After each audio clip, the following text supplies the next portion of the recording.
Hi, welcome back. Today I want to talk to you about spiritual awakening and Kundalini awakening and what it meant for me. So everybody has their own experiences with these two awakenings. Some say it's the same thing. I say they are different. I believe that spiritual awakening is more of being consciously aware of things around you, knowing what is truth and what is maybe not so true, maybe misguided, okay? And then Kundalini awakening is the life force energy coming activated into your body. So out there in the Christian community, there's a lot of talk about how Kundalini awakening is worshiping demons and working with demons. It's a demonic energy. It is not. It is not a demonic energy. I don't do anything with demons, never have. I mean, I've had one attack me, and that's another story for another day. But I don't have anything to do with demons. Never have, never will. A Kundalini awakening was a very spontaneous thing for me. I didn't ask for it. I didn't do any yoga practices to activate it. It did it on its own. This is something everybody has inside of them. It's called life force energy. And it's part of the ascension. It's a part of the returning of Christ. It's part of what was prophesied to happen in this lifetime that we are living in. So a lot of people are experiencing this unintentionally. It just happened. So for me, it happened after I had my first baby.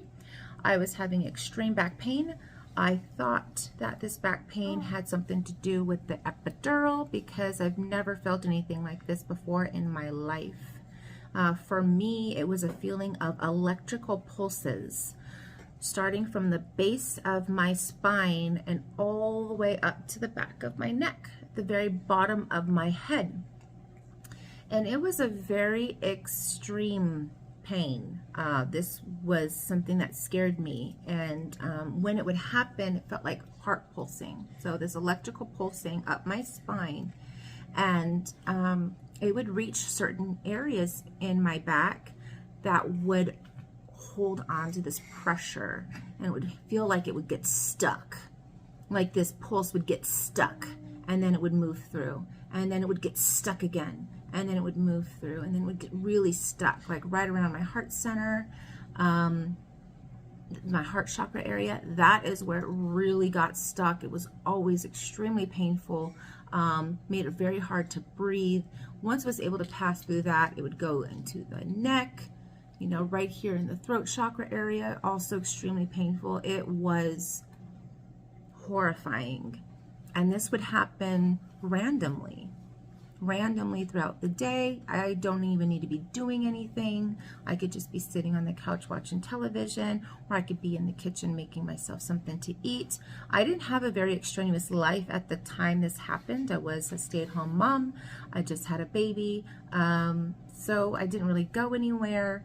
I had moved to a new place, didn't have any friends, so I was very much a loner. There wasn't really any stress in my life. But I did go and talk to several doctors trying to find out what this back pain was, and all anyone could tell me was it's anxiety. You're suffering from anxiety. I'm like, I have nothing to be anxious about. And then as the years went on, I became overweight. I started to have all this stress. I became overweight, and doctors would tell me, oh, it's because you're obese. I was like, I got this when I wasn't obese, so that's not it. Sorry. Let's come up with another reason, a more non-medical reason. Can we come up with something that's not in your medical books to figure this out? Because I'm feeling it's not medical related. Okay. Sorry, I have to move into a different room. My children are running around the house, opening and slamming doors, so hopefully this is a little bit more peaceful.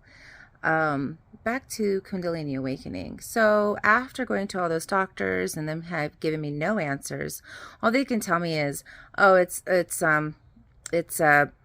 anxiety. But anxiety is a symptom. It's not a disease. It's not a disorder. It is a symptom. It's always listed as a symptom of something else. So that just tells me they just don't have any idea. We did all kinds of scans. We did x-rays. We did an MRI. We've done all kinds of things to try to find out what's wrong with my back. Do I have an injury? What is this? was it related to the epidural? And because I had all this pain ever since I had my first baby, I was linking everything to being an epidural issue.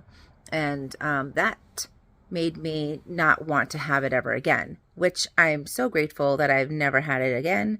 Having the rest of my children, no epidural, completely all natural, no medication, no nothing.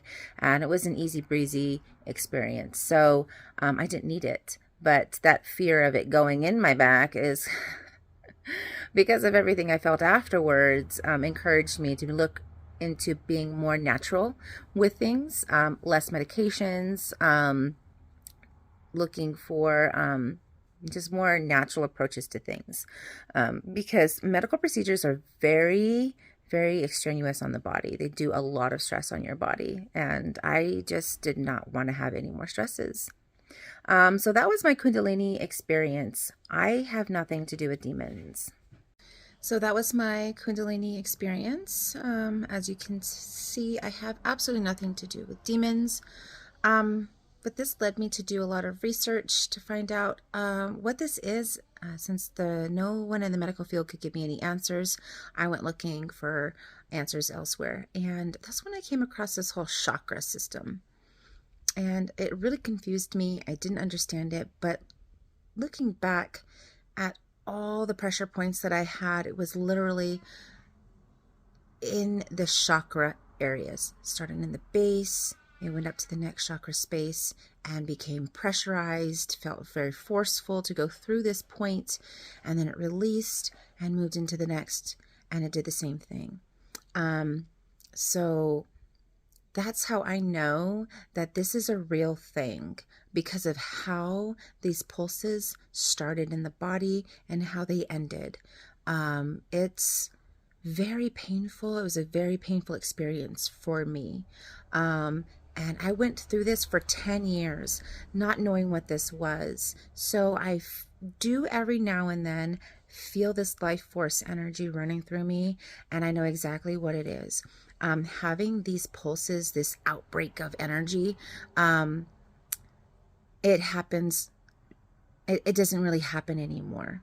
And if it does, it doesn't even hurt anymore. It just feels like a buzzing feeling. That's because I've been working on my centers and working on, accepting this energy and allowing it to flow through me instead of trying to prevent it from happening. Because this is energy that is life force. Everyone has it. And we're all being activated to start using these energies. And everyone has a specific use for them. So for me, I'm learning it. I'm trying to understand it. I am going to use it as a form of healing energy. I'm not practicing Reiki at this time because I feel like I wouldn't be able to control the energy that comes out. And I really am kind of hesitant to really tap into it because of how powerful it was when it was rolling, flowing through my body. I felt all this energy, and it's very strong. So I'm going to hold off on Reiki for a while until I can really tap in and learn how to move this energy myself within me before I really try to use it on somebody else, because it's very powerful. So the healing services that I will be working with is energies of forgiveness. Okay. So Archangel Zadkiel is representation of the energies of forgiveness, and really be working on trying to heal your shadow aspect. So we'll be doing some videos about what is a shadow side, what is that, and how can you work with it. And I'll just teach you how I did it, what I did, and how I came to understand my shadow self and how I work with it. I'm still working with it, and I think I've become good friends with my shadow now. Like we're not fighting anymore. There's more harmony between us, and things are starting to feel more peaceful internally.